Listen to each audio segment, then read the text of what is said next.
Welcome back, Royal Daily Report family. If you are watching this right now, then you already know, when it comes to Prince Harry and Meghan Markle, the story never stops. The drama never sleeps. In their social media game, it is playing chess while the rest of the world is playing checkers. Today, we are bringing you the biggest, most detailed breakdown we have ever done on how the Duke and Duchess of Sussex have weaponized, mastered, and sometimes completely self-destructed with their own social media strategy, and how every single post, every statement, every Instagram reel has shaken the very foundation of the British royal family. Grab your tea, grab your biscuits, because this is going to be a long one. We are talking 10,000 words of pure, unfiltered royal analysis. From the very beginning, when Meghan first deleted her personal Instagram before the wedding, all the way to this very week, when they issued a powerful statement calling a landmark social media lawsuit against Meta and Google a, quote, reckoning. This is the complete story. And it is messy, it is complicated, and it is absolutely fascinating. To understand where Harry and Meghan are today, you have to go back to the beginning. Back to a time when Meghan Markle was not a duchess, not a royal, not a global headline. She was an actress, a blogger, a woman who loved her rescue dogs, her avocado toast, and her Instagram followers. Before 2018, Meghan ran a lifestyle blog called The Tig, a passion project she built from scratch. It covered everything from travel to recipes to self-empowerment. She had a genuine, authentic digital voice. She also had a very active personal Instagram account where she shared her daily life. With over 1 million followers, her travels, her charity work in Rwanda, behind the scenes of Suits, and yes, plenty of food. And then Prince Harry came along, and everything changed. In April 2017, Meghan shut down The Tig. She described it as closing a chapter, saying it had been for incredible years, but that it was time to say goodbye. Many royal watchers interpret this as the clearest sign yet that her relationship with Harry was getting very serious, because no woman willingly walks into the royal family with her own public platform still running. Then in late 2017, Meghan deleted her personal Instagram account, her Twitter, her Facebook, everything gone.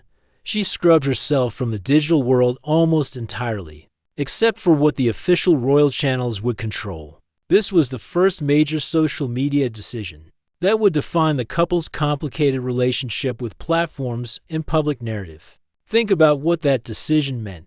She had millions of followers. She had a voice that was entirely her own, and she gave it all up, willingly, as a condition of entering the most formal, controlled institution in British public life. For anyone who understands personal branding, that move was enormous. And as we will see, it planted a seed of frustration that would eventually bloom into one of the most dramatic media strategies we have ever witnessed from a royal couple. Fast forward to April 2019. Harry and Meghan have stepped out from under the umbrella of the main royal accounts and launched their own official presence at Sussex Royal. And the world responded in a way that nobody, not the palace, not the press, not even Harry and Meghan themselves, could have fully predicted. Within hours of launching, at Sussex Royal became the fastest Instagram account in history to reach 1 million followers. The Guinness World Records confirmed it. They broke a record that no celebrity, no brand, no influencer had ever come close to. In just under 6 hours, they had 1 million followers. Think about that. The Beatles did not get 1 million fans that fast. Beyoncé did not grow that quickly. Harry and Meghan did. The Sussex Royal account was different from other royal accounts from the very start. It was warmer, more personal. It had color and life. Meghan's fingerprints were all over the aesthetic, thoughtful captions, beautiful imagery, messages about causes they cared about. For a moment, it looked like the royal family had finally found its digital voice for the modern era. But behind the scenes, tensions were building. Royal insiders began to notice that the Sussexes were moving at a pace and with a style that the palace was not comfortable with. Every post was supposedly approved, but the couple were pushing boundaries constantly. And the British tabloids, particularly The Sun and the Daily Mail, We're watching every single move with a magnifying glass, often with what Harry described as pure hostility toward Meghan. According to Harry's memoir Spare, published in January 2023, this period was defined by a stark reality. The press was being fed negative stories about Meghan from within the palace walls. Harry has consistently alleged, and his legal team has spent years in court arguing, that there was a systematic campaign to leak and plant negative stories about his wife. The social media accounts, he would later say, were partly an attempt to control their own narrative in the face of what he called an invisible contract between the institution and the tabloid press.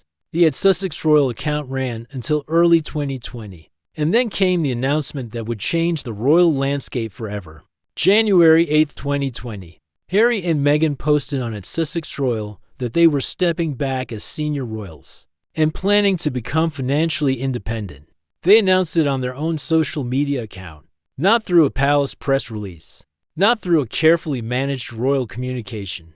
On Instagram, their Instagram, royal watchers, the British press, and the palace were stunned. King Charles, then Prince Charles, was reportedly furious that he was not given advance warning. Queen Elizabeth, we are told, was deeply saddened. Prince William, according to multiple sources, was absolutely livid, because Harry and Meghan had done what no senior royal had ever done before. They had used social media to make a unilateral, world-changing announcement about their future, completely bypassing the institution's communication machinery. This is where their social media strategy first revealed its true power, and its first major controversy, because by posting that announcement themselves, they controlled the moment. They set the terms of the story. The palace could issue statements afterward, but the narrative had already been shaped. The couple were sending a clear message: we will speak for ourselves, and we will use digital platforms to do it. After their actual departure from royal duties in the spring of 2020, the Sussex Royal account went dark. The couple explained that they could no longer use royal in their branding, under the terms negotiated with the palace.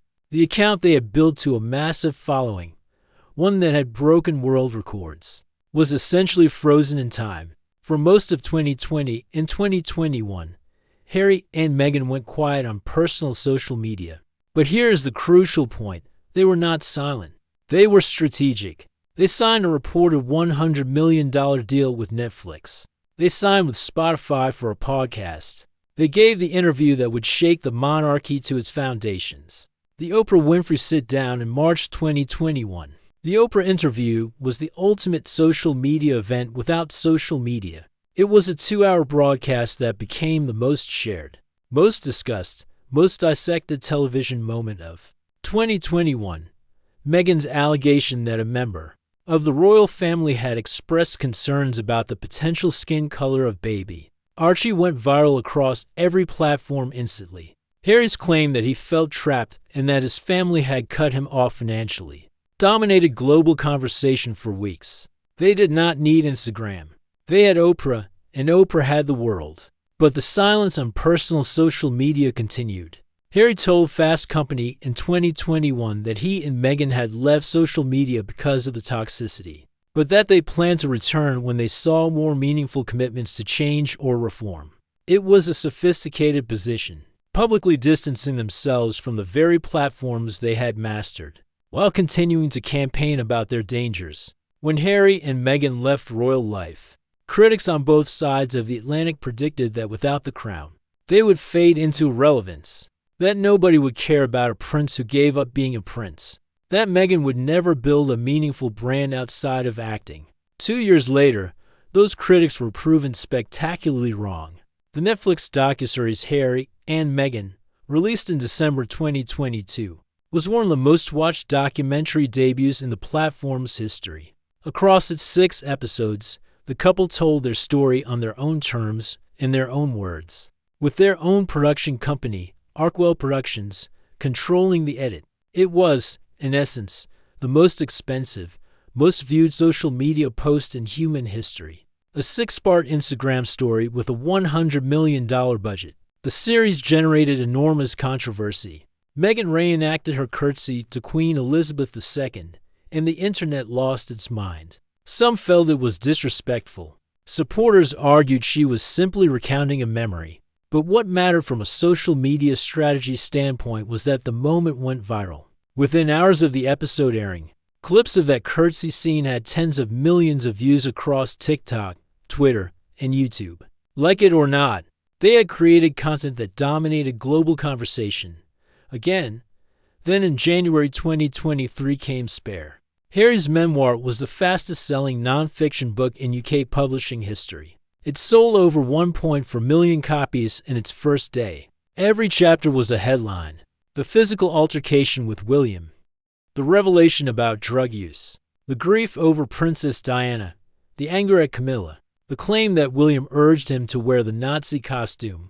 For weeks, the world was not talking about anything else. Spare was, in many ways, the ultimate act of narrative control. Every royal story told through the palace's perspective, every piece of spin managed by courtiers, every careful statement issued through official channels. Harry's memoir ripped through all of it. He spoke directly to the global audience with no filter, no intermediary, no palace approval. The book was his own personal social media platform, just printed on paper and distributed to every bookshop on earth. But not everything worked. The Spotify deal, reportedly worth some $18 million for a podcast called Archetypes, hosted by Meghan, ended in 2023 after just one season and 12 episodes. Spotify's president of Talk Content called the partnership a costly mistake. In terms that were widely reported, it was the first significant public stumble. The world noticed. The critics said it proved they were all hype and no substance. Supporters said Spotify was the problem, not Meghan. Regardless, the lesson was clear. Not every platform was going to work for them. Not every bet was going to pay off, and their strategy would need to evolve. On January 1, 2025, Meghan Markle did something that sent the royal media world into a complete frenzy. She rejoined Instagram, not under a royal handle, not through an official Arkwell account, under the simplest, most powerful handle available, @Meghan. Her first post was a video of herself running on a beach, dressed all in white, writing the number 2025 in the wet sand with her finger, then looking up at the camera with a smile. The video was filmed by Harry on a public beach near their home in Montecito, California. It was intimate. It was aspirational. It was beautifully shot. And it was instantly everywhere. Within the first hour, Meghan had over 130,000 followers. Mindy Kaling followed. Serena Williams followed. Zoe Saldana. Kris Jenner. Chrissy Teigen. The cultural moment was immediate and unmistakable. By the time you are reading this script, Meghan has built that account into a massive platform with millions of followers. Sources close to the Duchess told Hola, USA at the time that she was excited to return to social media as a way to reconnect with communities and share updates on projects. She hoped, the source said, to authentically share moments of joy and inspiration from her life, while continuing to advocate for safer, more positive online experiences, particularly for young people and families. Now here's the delicious irony that we at Royal Daily Report absolutely cannot let slide. Meghan came back to Instagram, a platform she had publicly criticized, that she had left partly because of the toxicity she experienced there, that she had campaigned against as a danger to young people's mental health. And she came back with a perfectly curated, professionally executed social media return that was discussed in media studies classrooms around the world as a masterclass in personal branding. She had also already launched at American Riviera earlier in 2024, a teaser account for what would become her lifestyle brand. Those early posts revealed a logo and hints of a new venture. It generated enormous buzz and then went quiet, which was itself a strategy. Build anticipation, then let the silence speak. The return to Instagram was not just a personal decision. It was a business decision. It was the opening salvo in what would become Meghan's most ambitious project, building a lifestyle brand that she controlled entirely, that told the story she wanted to tell, on platforms she chose to use in her own voice. February 2025. Meghan announces that her American Riviera Orchard brand is being rebranded as ever. And in a move that stunned the business world, she revealed that Netflix was coming on board not just as a content partner, but as an equity investor in the brand itself. She posted about it on Instagram. She called it huge. Netflix co-CEO Ted Sarandos told Variety that he believed Meghan was underestimated in terms of her influence on culture. The brand launched officially in April 2025 alongside Meghan's Netflix show With Love. Meghan, a cooking and lifestyle series where she invited celebrity friends to her Montecito home and shared tips on cooking, hosting, and gardening. The first season reached Netflix's global top 10 in 24 countries and accumulated 5.3 million views in its first half of 2025. As Ever's products, jams, honey, teas, wines, flour sprinkles, and more sold out within 1 hour of going live. Our shelves may be empty, but my heart is full. Meghan wrote on Instagram after that first sellout. We sold out in less than 1 hour, and I cannot thank you enough for celebrating, purchasing, sharing, and believing. The post went viral. The brand was real. The demand was real. The jam was real. But then, as it so often does in the Sussex story, the momentum hit a wall. Season 2 of With Love, Meghan, released in August 2025, did not break into Netflix's weekly top 10 on debut. By late 2025, the series had fallen to 1,217th in the platform's most watched rankings.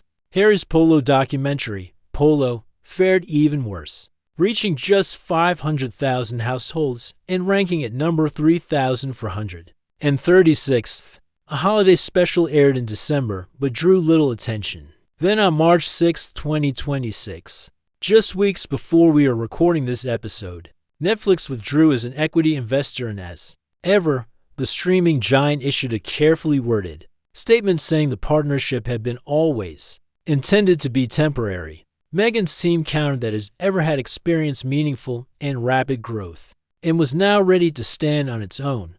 The media storm that followed was ferocious. Critics said Netflix had dumped Meghan.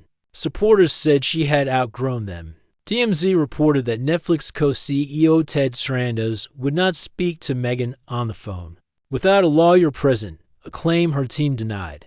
Netflix reportedly holds over $10 million in unsold as ever merchandise. The first-look deal that replaced their original $100 million arrangement gives Netflix first refusal on new projects but allows the couple to take work elsewhere. From a social media strategy perspective, this moment is fascinating.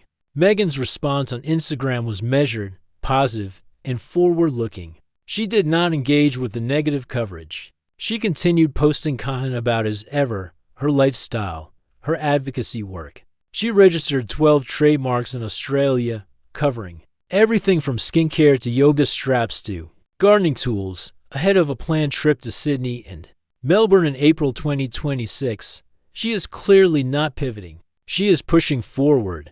The question that Royal Daily Report and the rest of the world wants answered is, can she build as ever into a sustainable global brand without the Netflix safety net? Here is where the story gets genuinely complex, and where you might need to set aside whatever side of the Sussex debate you are on, and just appreciate the strategic sophistication of what they have built. Because while Meghan was posting lifestyle content on Instagram, and Harry was doing polo documentaries, they were simultaneously conducting one of the most earnest and high-profile campaigns about the dangers of social media in the world. Let that sit for a moment.